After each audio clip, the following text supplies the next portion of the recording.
Hi hello నమస్తే, నేను మీ మయూరిని. ఈరోజు మనం ద్వారపుడి అయ్యప్ప స్వామి ఆలయంలో ఒక ప్రయాణం ప్రారంభించబోతున్నాం. ప్రతి అడుగులో ఒక దేవుడి దర్శనం, ప్రతి మూలలో ఒక ప్రత్యేకత ఉంది. So don't miss it this video. ఎక్కడ కూడా వీడియో స్కిప్ చేయండి. ఈ టెంపుల్ చూడాలంటే 2 కళ్ళు అయితే సరిపోలేదండి. ఈ గుడి ఎంట్రన్స్ వద్ద ముందుగా వినాయకుడి దర్శనం అయితే ఇస్తారు. ప్రతి శుభకార్యానికి ముందు విఘ్నేశ్వరుని ఆశీస్సులు తీసుకోవడం మన సాంప్రదాయం. ఇక్కడ నుంచి మన ఆధ్యాత్మిక ప్రయాణం మొదలవుతుంది. ఇక్కడికి వచ్చిన ప్రతి భక్తుడికి ఒక ప్రత్యేకమైన దైవ దర్శనాలు చేసుకోవచ్చు. చూస్తున్నారు కదండి, ఈ ఆర్చి పైన అయితే అయ్యప్ప స్వామి టెంపుల్ అయితే ఉంటుంది. ఈ పవిత్ర క్షణాల్లో మనసు నిండా భక్తి మాత్రమే ఉంటుంది. అయ్యప్ప స్వామి దర్శనం అవ్వగానే లెఫ్ట్ సైడ్ మనకి సాయిబాబా టెంపుల్ అయితే కనిపిస్తుందండి. సాయిబాబా టెంపుల్ బ్యాక్ సైడే మనకి అనంత పద్మస్వామి శయన భంగిమలో కనిపించడం చాలా విశిష్టంగా ఉంటుంది. ఒకే చోట ఇంత అద్భుతమైన దైవ దర్శనం నిజంగా ఒక ప్రత్యేకం. ఇక్కడి నుంచి మనం బయటికి రాగానే, ఈ దర్శనం అయిపోయిన తర్వాత మనం బయటికి రాగానే సాయిబాబా ఎదురుగా అటు సైడ్ శివుడికి మధ్యలో ఈ 2 గుళ్ళకి మధ్యలో మనకి ఇక్కడ నంది ఉంటుందండి. ఈ నంది స్వామి ఎంతో భారీగా మహిమాన్వితంగా నిర్మించారు. శివుడి వైపు నేరుగా దృష్టి పెట్టి ఉన్నట్టుగా కనిపించడం ఎంతో ప్రత్యేకం. నంది అంటే భక్తి, నమ్మకం, అచంచల విశ్వాసానికి ప్రతీక. శివుని సేవలో ఎల్లప్పుడూ నిలిచే పరమ భక్తుడు నంది. ఒకే ప్రాంగణంలో ఇంత అద్భుతమైన దైవ సమూహం చూడడం ఒక అదృష్టం. ఓం నమః శివాయ. నంది దేవుని ఆశీస్సులతో మన జీవితం కూడా శుభమయంగా ఉండాలని కోరుకుందాం. ఈ నంది స్వామిని దర్శించి కిందకి దిగితే ఇక్కడ నుంచి ఒక అందమైన దృశ్యం మనకు కనిపిస్తుంది. ఆ వ్యూ నుంచి ఆలయ ప్రాంగణం ఎంతో విస్తారంగా, ప్రశాంతంగా కనిపిస్తుంది. ఇప్పుడు మనం ఎడమ వైపు తిరిగితే మొదట అమ్మవారి దర్శనం లభిస్తుంది. ఈ అమ్మవారి ఆశీస్సులు ఉంటే ఇంట్లో శాంతి, సౌభాగ్యం, ఐశ్వర్యం కలుగుతాయని విశ్వాసం. అమ్మను భక్తితో ప్రార్థించి మన మనసులో ఉన్న కోరికను సమర్పిద్దాం. అమ్మవారి ఆశీస్సులు మనందరికీ లభించాలని కోరుకుందాం. అమ్మవారి దర్శనం తర్వాత మనం కుడివైపు ఈ ఆలయంలోకి అడుగు పెడితే చుట్టూ సీతారాముల కళ్యాణ దృశ్యం విగ్రహాల రూపంలో కనిపిస్తుంది. శ్రీరాముడు మరియు సీతాదేవి వివాహ ఘట్టాన్ని ఎంతో అందంగా ప్రతిబింబించారు. సీతారాముల కళ్యాణం అనేది ధర్మం, ప్రేమ, కుటుంబ బంధానికి ప్రతీక. ఆ పవిత్ర ఘట్టాన్ని ఇక్కడ ఇలా చూపించడం నిజంగా ఒక ఆధ్యాత్మిక అనుభూతి. శ్రీరామ జయం అని మనసారా పలుకుతూ ఆ దైవ జంట ఆశీస్సులు మనందరికీ లభించాలని కోరుకుంటున్నాం. ఇక్కడ ప్రధాన ఆకర్షణ ఈ బహుళ అంతస్తుల శివాలయం. ఫస్ట్ ఫ్లోర్ లో శివుడు, సెకండ్ ఫ్లోర్ లో అదే విగ్రహం కొనసాగు, థర్డ్ ఫ్లోర్ వరకు శివుడి మానిత్వ రూపం దర్శనమిస్తుంది. ఈ నిర్మాణంలో ఎంతో ప్రత్యేకం. నంది దేవుని శివుని వైపు చూస్తున్నట్టుగా ఉండడం ఈ ఆలయ ప్రత్యేకత. ఓం నమః శివాయ. ఇంత అందంగా, ఎత్తుగా, మహిమగా నిర్మించిన శివుడి విగ్రహం భక్తిని మరింత పెంచి ఈ ఆలయం నుండి బయటికి రాగానే ఒక ప్రత్యేకమైన రథం రూపం మనకు కనిపిస్తుంది. ఈ రథాన్ని ఎలుకలు లాగుతున్నట్టుగా శిల్ప రూపంలో చూపించారు. ఇది వినాయకుడికి వాహనమైన మూషికాన్ని సూచిస్తుంది. చిన్నదైన భక్తి ముందు ప్రతి జీవి గొప్పదే భావనను ఇది మనకు గుర్తు చేస్తుంది. ఈ శిల్పం ఎంతో ఆలోచనాత్మకంగా రూపొందించారు. ఈ రథం పక్కనే 3 స్టవ్ల ఆకారంలో నిర్మాణం కనిపిస్తుంది. ఇవి భక్తులకు ప్రసాదం తయారు చేసే స్థలం లేదా పరమన్నం వంటి నైవేద్యాల కోసం ఉపయోగిస్తారేమోనని భావించవచ్చు.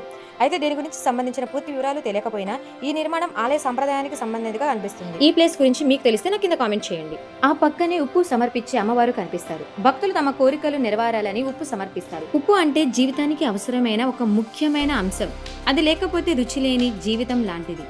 అలాగే అమ్మవారి కరుణ లేకపోతే జీవితం సంపూర్ణం కాదని భావిస్తూ భక్తులు విశ్వాసంతో ఉప్పును సమర్పిస్తారు. అమ్మవారి ఆశీస్సులతో మన ఇంట్లో శాంతి, ఆరోగ్యం, ఐశ్వర్యం నెలకొనాలని కోరుకున్నారు.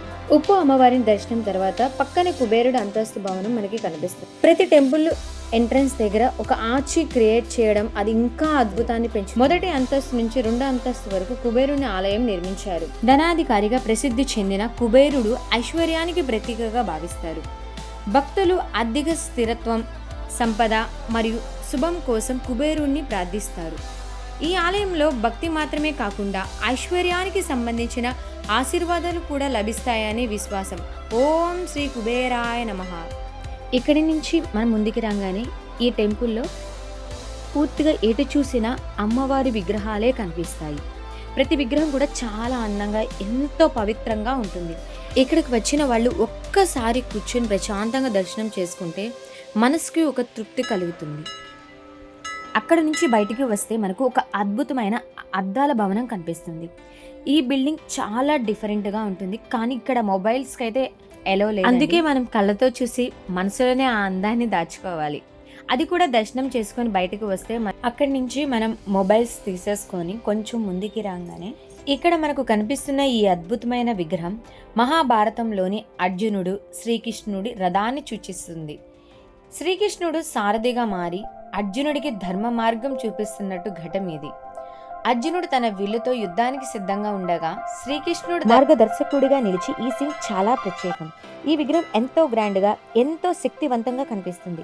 చూసిన వెంటనే ఒక దివ్యమైన అనుభూతి కలుగుతుంది. అక్కడి నుంచి మనం నెక్స్ట్ బిల్డింగ్ లోకి ఎంటర్ అయ్యేటప్పుడు ఇలా 2 గుర్రాలతో ఒక ఆర్చి అయితే ఉంటుందండి. దేని ఎదురుగా మనకి శివుడితో చేసిన విగ్రహం ఉంటుంది. కానీ అది కనిపించే ముందు నటరాజు స్వామి అయితే కనిపిస్తారు. ఈ రూపంలో పరమశివుడు తాండవ నృత్యం చేస్తూ స్తుతి, స్థితి, లయం అన్నిటినీ సూచిస్తారు.